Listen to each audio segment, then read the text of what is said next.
ರಾಮಚಂದ್ರಾಯ ನಮಃ ರಘುನಾಥಾಯ ನಾಥಾಯ ಸೀತಾಯ ಪದೇ ಪ್ರಪ್ರಥಮವಾಗಿ ಭಗವಂತನಿಂದ ಮತ್ತು ಗುರುಗಳನ್ನ ಸ್ಮರಿಸುತ್ತಾ ಈ ಒಂದು ವೇದಿಕೆಯಲ್ಲೇ ಆಸೀನರಾಗಿರ್ತಕ್ಕಂಥ ನಮ್ಮ ರಾಜ್ಯಾಧ್ಯಕ್ಷರಾಗಿರ್ತಕ್ಕಂಥ ಅಖಿಲ ಭಾರತ ಹಿಂದೂ ಮಹಾಸಭಾದ ಡಿ ವಿವೇಕಾನಂದ ಸ್ವಾಮಿ ಸರ್ ಅವರಿಗೆ ಹೃದಯಪೂರ್ವಕವಾದಂಥ ನಮನಗಳನ್ನು ಅರ್ಪಿಸ್ತೇನೆ. ಅದೇ ರೀತಿಗೆ ನಮ್ಮ ರಾಷ್ಟ್ರೀಯ ಕಾರ್ಯದರ್ಶಿಗಳಾಗಿರ್ತಕ್ಕಂಥ ಸುರೇಂದ್ರ ಕುಮಾರ್ ಸರ್ ಅವರಿಗೂ ಕೂಡ ಹೃದಯಪೂರ್ವಕ ಅಭಿನಂದನೆಯನ್ನು ಸಲ್ಲಿಸ್ತೇನೆ. ರಾಷ್ಟ್ರೀಯ ಉಪಾಧ್ಯಕ್ಷರಾಗಿರ್ತಕ್ಕಂಥ ಹಾಗೆ ನಮ್ಮ ರಾಜ್ಯ ಸಂಘಟನಾ ಕಾರ್ಯದರ್ಶಿಯಾಗಿರ್ತಕ್ಕಂಥ ಶ್ರೀ ವೆಂಕೋಬ್ರಾವ್ ಸರ್ ಅವರಿಗೂ ಕೂಡ ಹೃದಯಪೂರ್ವಕ ಅಭಿನಂದನೆಯನ್ನು ಸಲ್ಲಿಸ್ತೇನೆ. ಹಾಗೆ ನಮ್ಮ ರಾಜ್ಯದ ಯುವ ಘಟಕದ ಅಧ್ಯಕ್ಷರಾಗಿರ್ತಕ್ಕಂಥ ನಮ್ಮ ಶಿವಕುಮಾರ್ ಸ್ವಾಮಿ ಅವರು ಕೂಡ ಹಾಗೆ ನಮ್ಮ ತಾಲೂಕಾ ಅಧ್ಯಕ್ಷರಾಗಿರ್ತಕ್ಕಂಥ ಗ್ರಾಮಾಂತರ ಜಿಲ್ಲೆಯ ಪ್ರಹ್ಲಾದ್ ಕುಲಕರ್ಣಿ ಅವರು ಕೂಡ ಹೃದಯಪೂರ್ವಕ ಅಭಿನಂದನೆಗಳು. ಹಾಗೆ ಕೃಷ್ಣಮೂರ್ತಿ ಸರ್ ಅವರು, ನಮ್ಮ ಆತ್ಮೀಯ ವೆಂಕಟೇಗೌಡರವರು, ನಮ್ಮ ಆತ್ಮೀಯ ಹಿರಿಯರು ಮತ್ತು ಎಲ್ಲರೂ ಕೂಡ ಅಭಿನಂದನೆ. ಹಾಗೆ ನಿಮ್ಮೆಲ್ಲ ಆತ್ಮೀಯ ಬಂಧುಗಳಿಗೆ ನನ್ನ ಪ್ರೀತಿಯ ಕರಾಟೆ ವಿದ್ಯಾರ್ಥಿಗಳು ಕೂಡ ಬಂದರೆ ನಾನು ಹೇಳೋದು ಇಷ್ಟನೇ, ಎಲ್ಲೇ ಹೋದರೂ ಕೂಡ ಕುಸಿದು ಹಾರುವ ಮುನ್ನ ಹೊಸಲುಳಿದರೆ ಹೊಸಲಿಸಿದರೆ ಜೀವನ ಸಾಧನೆ.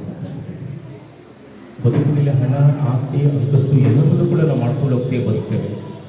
ಆದರೆ ಎಲ್ಲ ಹಣ, ಆಸ್ತಿ, ಅಂತಸ್ತನ್ನೇ ಮಾಡಿರ್ತಕ್ಕಂಥವರೇ ಇಲ್ಲಿ ಹೆಸರಾಗಿಲ್ಲ. ಹೆಸರಾಗಿರ್ತಕ್ಕಂಥವ್ರು ಯಾರು ಅಂತ ಕೇಳಿದ್ರೆ ನಮ್ಮ ದೇಶಭಕ್ತರು, ಸ್ವಾತಂತ್ರ್ಯ ಹೋರಾಟಗಾರರು, ನಮ್ಮ ದೇಶಕ್ಕೆ ವಿಶೇಷವಾದ ಹೆಜ್ಜೆ ಗುರುತುಗಳನ್ನು ಮೂಡಿಸಿರ್ತಕ್ಕಂಥವ್ರು. ಹಾಗಾಗಿ ಸುಭಾಷ್ ಚಂದ್ರ ಬೋಸ್ರವರ ಒಂದು ವಿಶೇಷವಾದ ಮರಿಮೊಮ್ಮಗಳೇನಿದ್ದಾರೆ ರಾಜಶ್ರೀ ಮೇಡಮ್ ಅವರು, ಚೌಧರಿ ಅವರು, ಅವರ ಒಂದು ವಿಶೇಷವಾದ ಒಂದು ಸಂಕಲ್ಪ, ವಿಶೇಷವಾದ ಯೋಜನೆ ಅಡಿಯಲ್ಲಿ ಅಖಿಲ ಭಾರತ ಹಿಂದೂ ಮಹಾಸಭಾ ಅಂತಕ್ಕಂಥದ್ದು ಹುಟ್ಟುಕೊಂಡಿದೆ.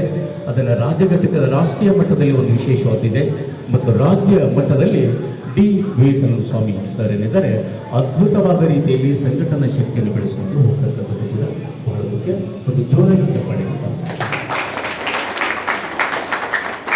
ಇದರ ನಿಜವಾದ ಉದ್ದೇಶ ಏನಿದೆ, ಇದರ ನಿಜವಾದ ಕಾರ್ಯಗಳಿದೆ, ಅದನ್ನು ನಮ್ಮ ರಾಜ್ಯಾಧ್ಯಕ್ಷರು ತಿಳಿಸಿಕೊಡ್ತಾರೆ. ನಾನು ಹೇಳ್ತಕ್ಕಂಥ ಇದಿಷ್ಟೇ, ಪ್ರತಿಯೊಬ್ಬರಲ್ಲಿಯೂ ಕೂಡ ನಮಗೆ ಬೇಕಾಗಿರ್ತಕ್ಕಂಥದ್ದು ಮಾನವೀಯ ಮೌಲ್ಯಗಳು ಅಂತ.